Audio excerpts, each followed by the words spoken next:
लगता है कि एक लंबे दौर जो आज तक हिंदुस्तान में लोकसभा चुनाव का इतना लंबा स्पैन नहीं रहा, लगभग 3 महीने आप लोग इस भीषण गर्मी में हम लोगों के साथ लोकतंत्र को बचाने के लिए,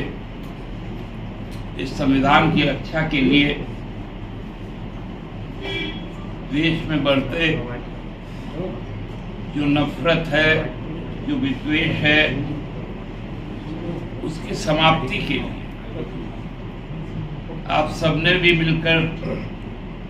संघर्ष करने का काम किया, हमने भी किया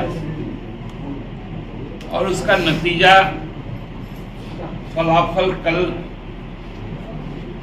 आएगा सुबह से और ठीक 24 घंटे के बाद इसी वक्त लगभग तस्वीर साफ हो जाएगी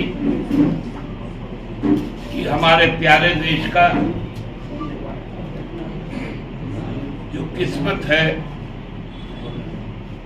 जो नियति है, वो किस दिशा की ओर जाएगा। क्योंकि जो सवाल नौजवानों के बीच में है, मूलवासी आदिवासियों के बीच में है, अक़लियत के लोगों के बीच में है, महिलाओं के पास में है, मजदूरों के सामने है,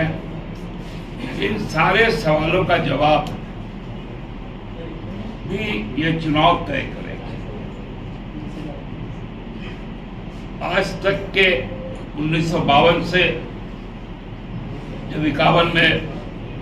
चुनाव आयोग का गठन किया गया और उसके कुछ नियम कानून बनाए गए, कायदे बनाए गए कि चुनाव आम लोगों तक मताधिकार पहुंचे, आम लोगों तक उनकी भावनाएं पहुंचे, लोग विचार व्यक्त कर पाए और चुनाव लोकतंत्र को देखते हुए सबको समान रूप से यह अवसर प्राप्त हो कि वो अपनी भावनाओं को बताए। लेकिन ये पहली बार हुआ कि चुनाव आयोग ने जिस प्रकार से पार्टी विशेष के पक्ष में चुनाव के कार्यक्रम तय किए, तिथियां तय की, साथ साथ जो वक्तव्य की जो एक शालीनता होनी चाहिए उसका मान मर्दन किया गया, उस पर आंखें मूंदे रही,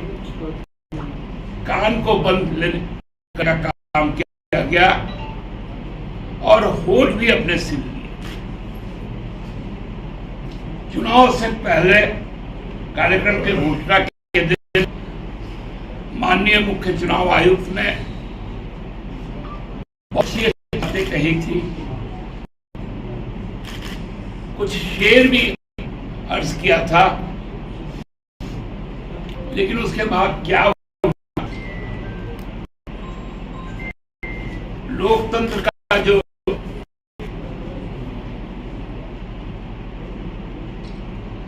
तो कह सकते हैं कि जो स्वरूप था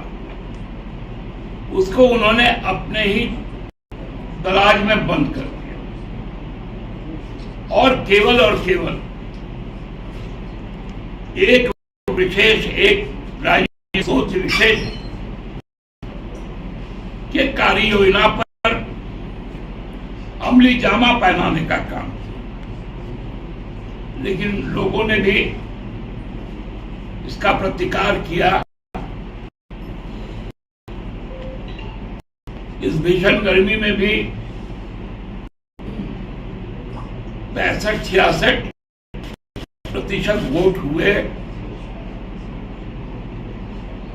और लोगों ने अपना मत व्यक्त किया। मत व्यक्त जिस स्वरूप में किया, उस पर कई तरह के सवाल उठाए गए, लेकिन उसका भी समाधान आज तक नहीं।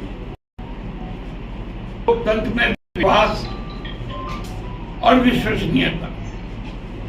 सबसे बड़ी चीज। न्याय को कहा गया है, न्याय को तभी पूर्ण माना जाता है जब न्याय के शब्द नहीं होते, उसको फलीभूत होते हुए देखा जाता है। कल काउंटिंग है, मतगणना का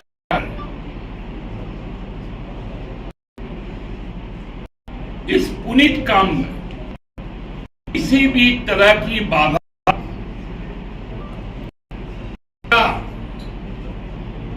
उसको पथ विशेष के लिए